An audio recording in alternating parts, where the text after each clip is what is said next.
Sabe aquela sensação de que pediatria é um mundo de coisas e você nunca sabe por onde começar? Pois é, essa revisão vai resolver isso. Eu juntei aqui os temas que mais, mas mais mesmo, caem em prova e que são cruciais na prática. E vou te explicar de um jeito para realmente entender e não esquecer mais.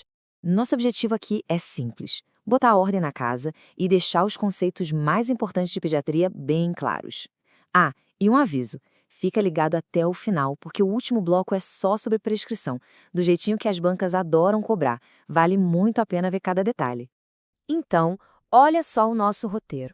A gente começa com as doenças respiratórias, depois mergulha nas principais infecções, vê os sinais de alerta que não dá para ignorar, passa pelas emergências, princípios de proteção infantil e, para fechar com chave de ouro, as prescrições que salvam vidas e garantem pontos.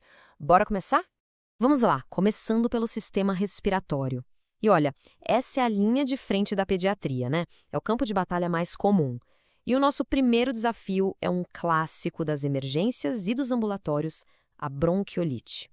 Então, o que é a bronquiolite, afinal? Pensa assim, é uma inflamação lá na pontinha das vias aéreas, nos bronquíolos. A culpa é quase sempre de um vírus, o famoso VSR, o vírus sincicial respiratório. O roteiro é clássico, começa que nem um resfriadinho bobo, sabe? Nariz escorrendo, uma febre baixa, mas aí o negócio evolui, vem aquela tosse carregada e a criança começa a ter dificuldade para respirar.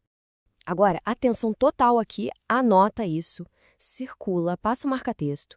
O ponto crucial, a definição que a prova vai te cobrar é essa: bronquiolite é o primeiro episódio de chiado no peito da vida em uma criança com menos de 2 anos. É essa chave que diferencia ela de outras coisas. E como é que a gente sabe quando o caso é grave? Os sinais de alerta são bem diretos. Se a saturação de oxigênio cai para menos de 92%, se a criança começa a fazer pausas para respirar, as famosas apneias, ou então, um sinal super importante: para de se alimentar. E claro, quando você vê que ela está fazendo muita força para respirar. Apareceu isso, é critério para internar. E aqui vem uma das maiores pegadinhas de prova. Bronquiolite não é asma. Repete comigo, não é asma. Por quê? Na asma, o problema é o músculo da via aérea que fecha, o broncoespasmo. Na bronquiolite, a via aérea está inchada, cheia de secreção, é um edema. Por isso, não adianta dar broncodilatador de rotina. O tratamento é de suporte, oxigênio se precisar e muita hidratação. E já que falamos de asma, vamos entender a lógica dela. Como é uma doença inflamatória crônica, o tratamento tem 2 braços, e as provas adoram isso. Tem o tratamento de controle, que é proativo, usa corticoide inalatório para atacar a inflamação de base todo dia. E tem o de alívio, que é reativo, com um broncodilatador para resolver a crise aguda na hora. Guarda essa frase de ouro. Se um paciente precisa usar bombinha de alívio, tipo salbutamol, todo santo dia, o sinal é claro: a inflamação de base não está controlada. É um baita alerta vermelho piscando para a gente ajustar o tratamento de controle. Ok, saindo um pouco dos pulmões, vamos falar agora sobre as infecções que podem aparecer em qualquer sistema. Aqui, o segredo é reconhecer os padrões o mais rápido possível, principalmente quando a febre não tem uma causa óbvia.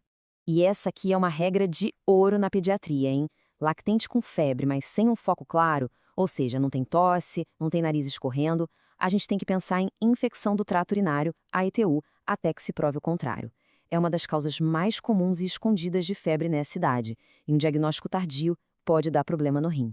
Tuberculose é um tema super clássico, e a diferença entre os testes é o que mais cai. O PPD, aquele teste da pele, pode dar um falso positivo em quem tomou a vacina BCG. Já o IgERRA, que é um exame de sangue, é mais específico, ele não sofre essa interferência da vacina. É fundamental entender esse conceito mais moderno. Sepse não é só uma infecção.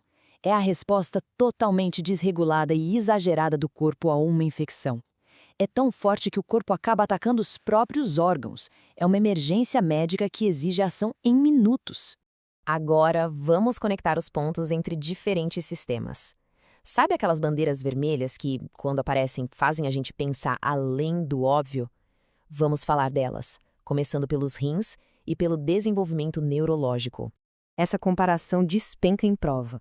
Para nunca mais errar, o raciocínio é simples. Na síndrome nefrótica, o problema todo é perder proteína. Então a criança incha muito, perde um monte de proteína na urina e por isso tem pouca no sangue. Já na nefrítica, o final lembra it, de inflamação. O rim está inflamado, então ele sangra, causando hematúria, e a pressão sobe. Identificar sinais precoces de autismo muda tudo, garante um prognóstico muito melhor. É preciso ficar de olho em alguns marcos do desenvolvimento social. Por exemplo, a criança que não responde quando chamada pelo nome, não aponta para os objetos para mostrar interesse, evita o contato visual ou parece preferir ficar sempre isolada. Ok, respira fundo. Agora a gente entra nos cenários de alta pressão. Aquelas situações onde cada segundo conta e a ordem certa das ações pode salvar uma vida. Vamos começar com uma emergência metabólica clássica. O manejo da cetoacidose diabética, a CAAD, tem uma sequência que não pode ser invertida. A prioridade número 1, absoluta, é a hidratação. A criança está muito desidratada. Só depois da expansão com o soro é que se começa a insulina. Se você começar a insulina antes, o açúcar entra na célula rápido demais, leva a água junto e o paciente pode ter um colapso circulatório. A ordem aqui é crucial. E, por falar em hidratação, esse número precisa estar na ponta da língua porque salva vidas e cai em prova. A dose padrão para uma expansão volêmica rápida, em pediatria, seja no choque ou na CAD, é de 20 ml por quilo de soro fisiológico. Esse é um assunto delicado, a gente sabe, mas é absolutamente essencial. A proteção da criança é um dever de todos e nós, profissionais de saúde, temos um papel central para reconhecer os sinais de perigo. É preciso estar sempre com o radar ligado para os sinais que podem indicar violência. Uma história que não bate com o tipo de lesão, vários hematomas em diferentes estágios de cicatrização ou lesões em locais atípicos, como costas e orelhas, tudo isso são grandes bandeiras vermelhas. E lembre-se, a notificação é obrigatória e protege a criança. Chegamos ao sprint final, aquela parte que derruba muita gente nas provas práticas, a prescrição. Vamos revisar os tratamentos de primeira linha de um jeito rápido e direto. Vamos lá, jogo rápido. Pneumonia comunitária não complicada, a primeira linha é amoxicilina. Diarreia, a base do tratamento é soro de reidratação oral e suplementação com zinco. No croup, aquela tosse de cachorro, a base é sempre dexametasona e a gente adiciona adrenalina se for grave.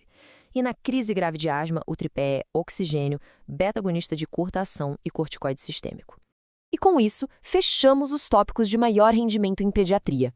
Ter esses pontos na manga coloca qualquer um num ótimo patamar para as provas e para a prática. A questão que fica agora é: qual a melhor forma de fixar tudo isso? Fazer um exame simulado para se testar ou criar um mapa mental para organizar as ideias? Refletir sobre isso é um excelente próximo passo.